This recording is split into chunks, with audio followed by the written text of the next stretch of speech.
आंख खुली तो घड़ी 10:15 का वक्त बता रही थी। मेरे ऊपर कंबल पड़ा हुआ था। हालांकि मुझे याद था कि सोते वक्त मैंने कंबल नहीं ओढ़ा था। इसका मतलब था कि अलका किसी वक्त तहखाने में आई थी और मुझे कंबल ओढ़ाकर चली गई। चंद मिनट के बाद कदमों की आवाज सुनकर मैंने दरवाजे की तरफ देखा। वो राधा थी। उसने एक हाथ में ट्रे उठा रखी थी और दूसरे हाथ में मेरे कपड़े थे। कपड़े साफ सुथरे और धुले हुए थे। मुझे हैरत थी कि ये कपड़े कहाँ छुपाए गए होंगे। वो ट्रे साइड टेबल पर रखते हुए बोली, सियाने कहत हैं कि भूखे को खाना खिलाना और नंगे को कपड़े पहनाना बड़े पुण्य का काम होता है। अब तुम क्या कहत हो, पहले खाना खाए रहत हो या कपड़े पहनते हो? मैंने मुस्कुराते हुए कहा, पहले कपड़े। ये बात मैंने खास तौर पर नोट की थी कि राधा उस वक्त खुश थी। उसके लहजे में भी बेतकल्लुफी थी। मैं उस वक्त कंबल ओढ़े हुए था, इसलिए वो ये नहीं देख सकती थी कि मैंने कपड़े पहने हुए हैं। उसने कपड़े मेरे ऊपर कंबल पर फेंक दिए। मैंने पूछा, अलका क्या कर रही है? उसने कहा, वो शांता देवी के द्वार गेओ हैं जी। मेरे मुंह से बेख्तियार निकला, ओ। मैंने कहा, अच्छा, ये बर्तन उठाओ और यहाँ से चलती बनो। मेरी तबीयत ठीक नहीं है, मैं आराम करना चाहता हूँ। मेरी दवाएं बेड साइड टेबल पर रखी हुई थी। राधा के जाने के बाद मैंने एक खुराक खा ली और बिस्तर पर लेट गया। 12 बजे के करीब अलका आ गई। उसने मेरी पट्टी तब्दील की और कुछ देर बैठने के बाद वापस चली गई। उसके कहने के मुताबिक मेरी तलाश अब भी जारी थी। नागराज के आदमी हर उस जगह को चेक कर रहे थे जहां मेरे छुपने का शुबा हो सकता था। कुछ पार्टियां उस रात मुख्तलिफ शहरों की तरफ जाने वाले रास्तों पर भी निकल गई थीं, लेकिन जाहिर है उन्हें मायूसी के सिवा कुछ नहीं मिला होगा। मैं 3 दिन तक उस तहखाने में बंद रहा। राधा और अलका मेरा हर तरह ख्याल रखे हुए थी। मेरा बुखार उतर चुका था, मगर दवाओं का इस्तेमाल जारी था। मेरे जख्म की ड्रेसिंग भी अलका ही करती थी। चौथे रोज सुबह तहखाने से निकाला गया। वो सुबह का वक्त था और मैं पहली बार खुली फजा में आया था और पहली मर्तबा उस आश्रम का जायजा भी ले रहा था। ये जगह तकरीबन 4 कनाल रकबे पर मुश्तमिल थी। 2 तरफ कमरे बने हुए थे जिनके सामने ढलवान छतों वाले लंबे बरामदे थे। 20 कमरे थे, 10 एक तरफ और 10 दूसरी तरफ। दरमियान में एक लंबा सा लॉन था जिसके किनारों पर फूलों के पौधे थे। लॉन के ऐन वस्त में एक छोटा सा हौज था जिसमें फव्वारा लगा हुआ था। उसके थोड़े फासले पर चंद सायादार दरख्त भी थे जिनके नीचे कंक्रीट के बेंच रखे हुए थे। गेट बहुत ऊंचा था जो आमतौर पर बंद ही रहता था। आमदोरफ्त के लिए छोटा दरवाजा इस्तेमाल होता था। ऊंचे चबूतरे पर बने हुए उस मंदिर में एक छोटे चबूतरे पर स्याह रंग का एक गोल और लंबूतरा सा पत्थर रखा हुआ था जिसके ऊपर के हिस्से पर सफेद रंग से चेहरे के नक्शो निगार बने हुए थे। हिंदुओं में लातादाद देवियों और देवताओं की पूजा की जाती थी। उनकी खूबसूरत मूर्तियां भी बनाई जाती थी। ये स्याह पत्थर भोलानाथ था। वो 5वां रोज था। शहर में मेरी तलाश अब भी जारी थी। नागराज पागल हुआ जा रहा था। मेरी गुमशुदगी ने उस पर जुनून सतारी कर दिया था। उसे इस बात का अंदेशा था कि अगर मैं यहाँ से भाग निकलने में कामयाब हो गया तो उनका दहशतगर्दी के इस कैंप का राज खुल जाएगा। अलका की इत्तला के मुताबिक नागराज पर जयपुर और दिल्ली से भी दबाव पड़ रहा था कि मुझे हर सूरत में तलाश किया जाए और किसी भी सूरत में सरहद की तरफ न जाने दिया जाए। अलका ही से मुझे ये मालूम हुआ था कि दिल्ली का एक बहुत बड़ा ऑफिसर राजस्थान के चीफ मिनिस्टर के साथ खुफिया तौर पर यहाँ आ चुका था और उन्होंने 2 घंटों तक नागराज से अलहदगी में मुलाकात की थी। उनके जाने के बाद नागराज ने अपनी कार्रवाई तेज कर दी थी। उस वक्त दिन के 11 बज रहे थे। मैं और अलका आश्रम के कंपाउंड में एक दरख्त के नीचे कंक्रीट के बेंच पर बैठे बातें कर रहे थे कि किसी कमरे में टेलीफोन की घंटी बजी। राधा उस वक्त सामने से गुजर रही थी। वो कमरे में घुस गई और सिर्फ 1 मिनट के बाद वो बाहर निकली तो बुरी तरह बदहवास थी। वो रो रही थी। वो दूर ही से चीखी, माताजी माताजी। दुर्योधन फोन पर कहत है कि नागराज के गुंडे यहाँ पहुंच रहे हैं। अलका उठकर फोन वाले कमरे की तरफ दौड़ी। उसे कमरे से बाहर आने में 1 मिनट से ज्यादा नहीं लगा। उसने चीख कर राधा को कुछ हिदायत दी और मुझे साथ लेकर उस कमरे की तरफ दौड़ी जो मेरे बेडरूम के तौर पर इस्तेमाल हो रहा था। हम दोनों ने वहां से हर वो चीज उठा ली जिससे मेरी मौजूदगी का सबूत मिलता। उस लम्हे राधा भी दौड़ती हुई वहां पहुंच गई। वो बाहर वाले दरवाजे से सूरत हाल का जायजा लेकर आई थी। वो चीखी, माताजी, जीप गेट के करीब आवत रही है, जल्दी करियो। मैं और अलका स्टोर वाले कमरे की तरफ लपके। अलका ने दीवार पर आवेजा फ्रेम हटाकर ताकचे में आहनी हुक घुमा दिया। अलमारी घूम गई। अलका ने हाथ में पकड़ी हुई चीजें खला में फेंक दी और मुझे अंदर धकेल दिया। बोली, तुम नीचे चले जाओ, मैं इन लोगों से निपटने के बाद आऊंगी। उसने ताकचे के करीब पहुंचकर हुक को दूसरी तरफ फेर दिया। अलमारी घूमकर अपनी जगह पर वापस आ गई। अंदर गहरी तारीकी थी।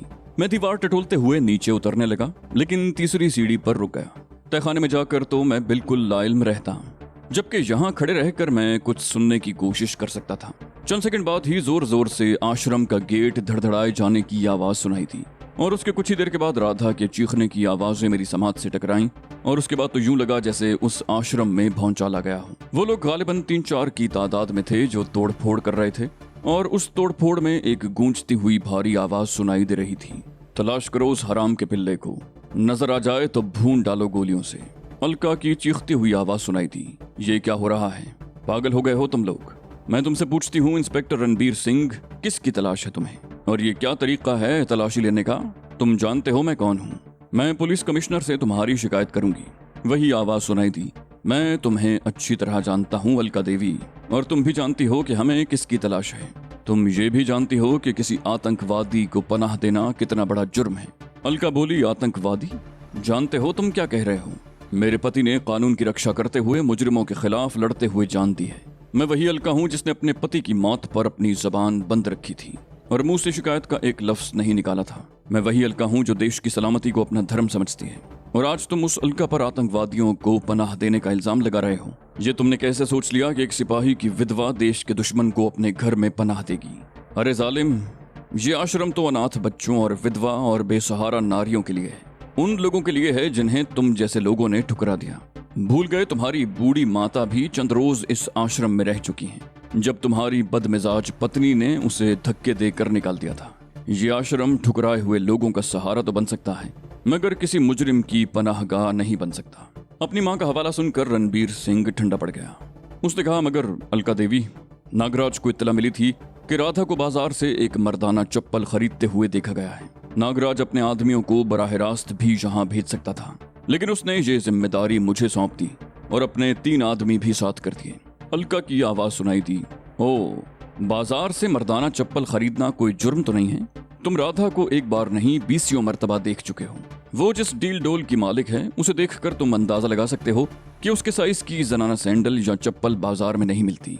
2 दिन पहले उसने एक मर्दाना चप्पल खरीदी थी और अब भी वो उसके पैरों में मौजूद है, अपनी आंखों से देख लो। कुछ देर के बाद इंस्पेक्टर रणबीर सिंह की आवाज सुनाई दी, क्षमा कर दो अलका देवी। उसने शायद राधा के पैरों में मर्दाना चप्पल देख ली थी, जो 2 दिन पहले दरअसल मेरे लिए ही मंगवाई गई थी, और वैसे ये हकीकत भी थी कि राधा के पैर खासे बड़े थे। उसके साइज के सैंडल या चप्पल बाजार में दस्तयाब नहीं थे और वो अक्सर मर्दाना चप्पल ही पहनती थी। अलका ने कहा, अगर तुम्हें अब भी किसी किस्म का शुबा है तो इस आश्रम की खूब अच्छी तरह तलाशी ले लो, दीवारें भी उधेड़ डालो, बुलडोजर चला दो इस आश्रम पर, ताकि नागराज को तसल्ली हो जाए कि मैंने यहाँ किसी अपराधी को पनाह नहीं दी। एक नई मर्दाना आवाज सुनाई दी, हमें क्षमा कर दो देवी, मैं नागराज को समझा दूंगा कि तुम पर शुबा दुरुस्त नहीं। वैसे तुम भी इस बात का ख्याल रखना देवी, जिस शख्स की हमें तलाश है वो बहुत खतरनाक है, नागराज के कई आदमियों की हत्या कर चुका है। नागराज को यकीन है कि वो अभी तक शहर में ही कहीं छुपा हुआ है। अगर कभी इत्तेफाक से नजर आ जाए तो इंस्पेक्टर रणबीर को इत्तला दे देना। अलका ने कहा, उसका हुलिया बता दो, मैं जहन में रखूंगी। उस शख्स ने कहा, उसका हुलिया तो हम भी नहीं जानते। जो शख्स भी उसे पहचानता था वो उस रात उसके हाथों मारा गया था जब वो नागराज के मंदिर से फरार हुआ।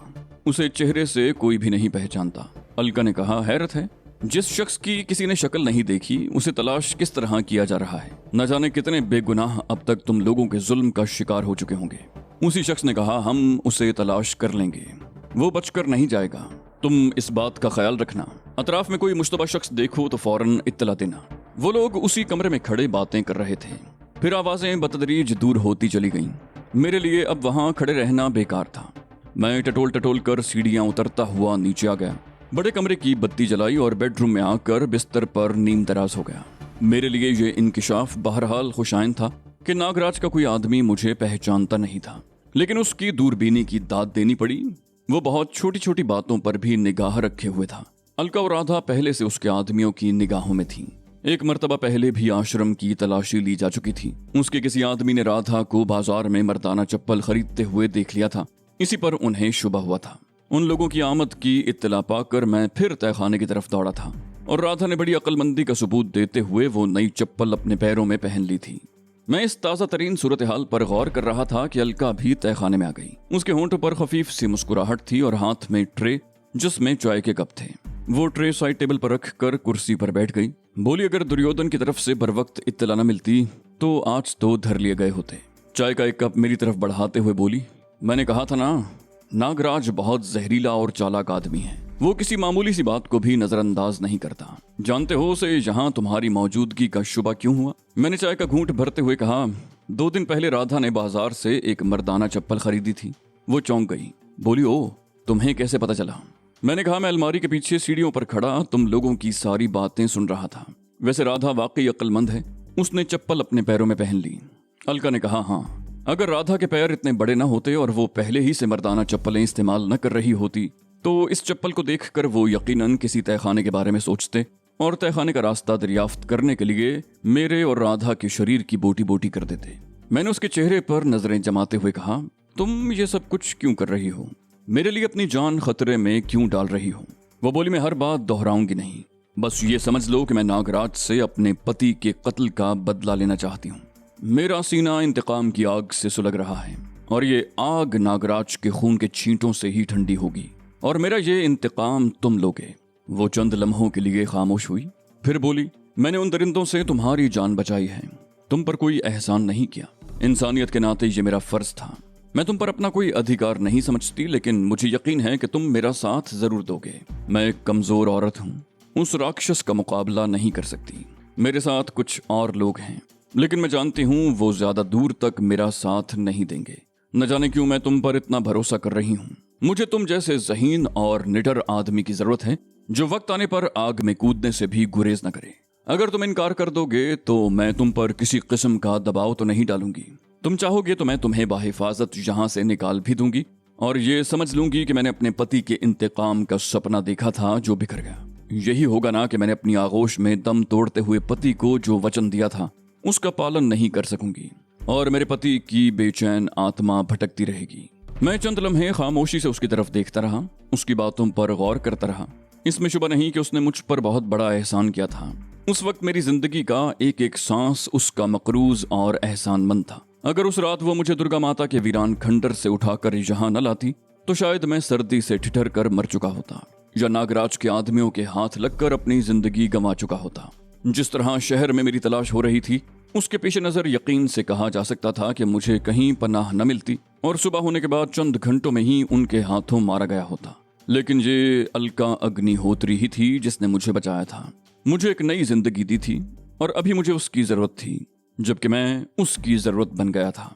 मैंने चाय का आखिरी घूंट भरकर उसकी तरफ देखते हुए कहा, मैं एहसान फरामोश नहीं हूं अलका देवी, मैं तुम्हारी जंग लड़ूंगा, लेकिन फिर तुम्हें भी अपना वादा पूरा करना होगा। वो बोली, तुम मुझे आजमा चुके हो, मैं अपने वचन का पालन करूंगी। ये मिशन पूरा हो जाने के बाद तुम जहां चाहोगे मैं तुम्हें पहुंचा दूंगी।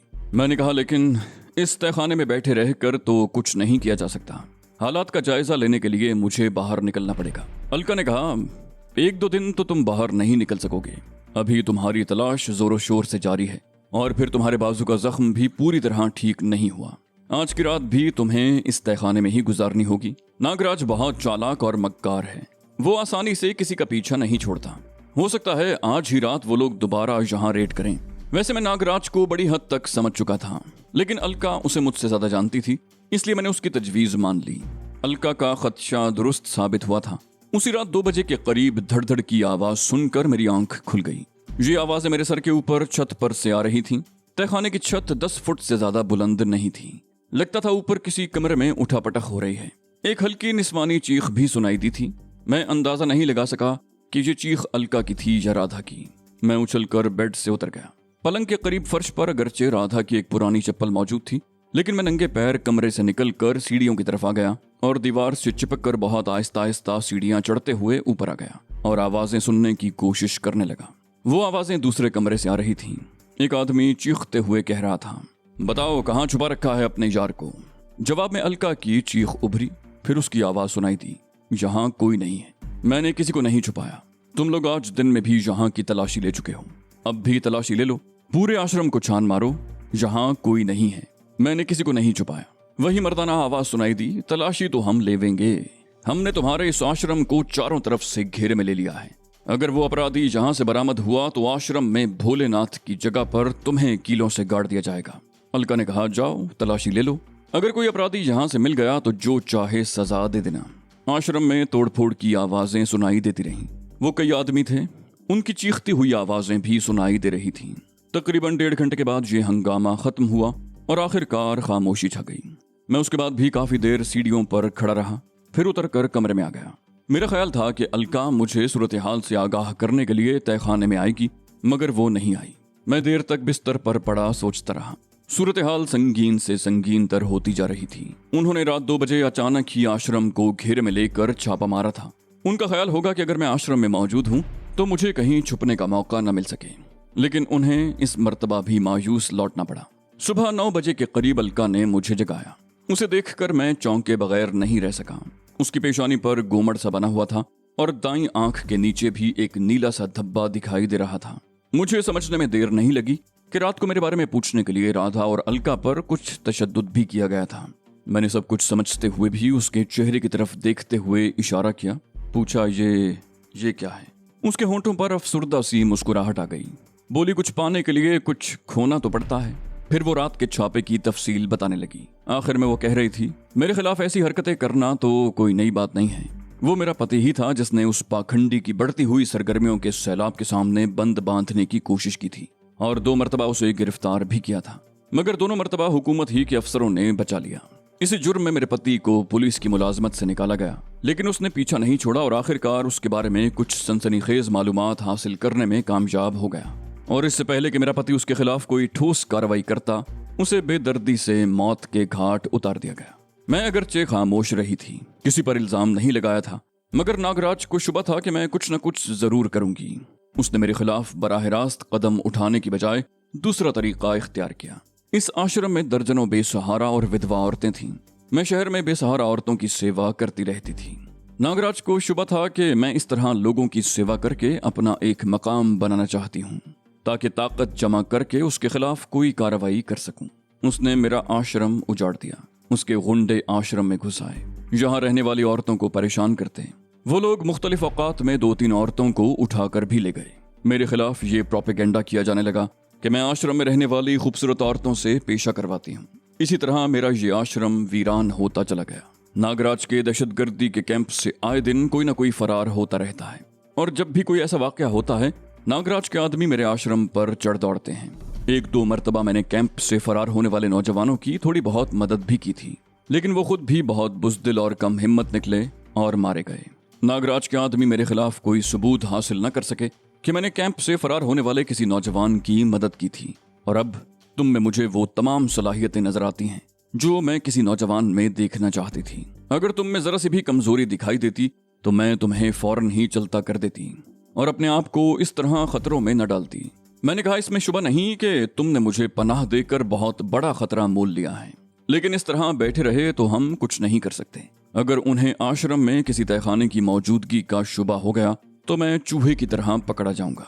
इससे पहले कि वो इस हद तक आगे बढ़ सकें, मुझे बाहर निकलना होगा। आज उन्होंने तुम्हारी ये हालत की है, कल इससे आगे भी बढ़ सकते हैं, लेकिन अब मैं उन्हें ऐसा कोई मौका नहीं देना चाहता।